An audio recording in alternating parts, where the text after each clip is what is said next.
visi gimė po jaučio ženklu.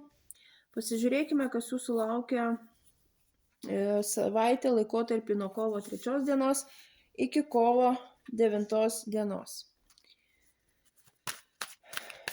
Kokios šios savaitės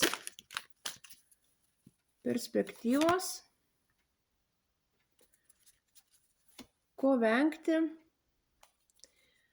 ir patarimas jums. Savaitės perspektyvos. Gana sunkoka savaitė, bet neįsigaskite.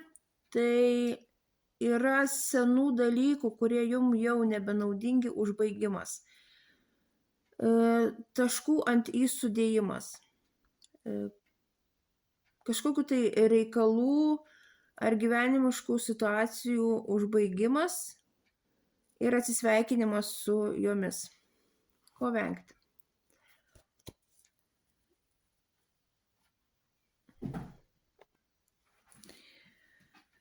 Venkite neapgalvotų veiksmų ir kiekvieną situaciją labai adekvačiai įsivertinkite.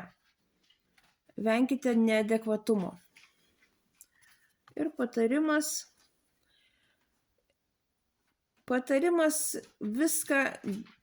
visas situacijas išspręsti greitai, čia ir dabar, netidėliokit nieko.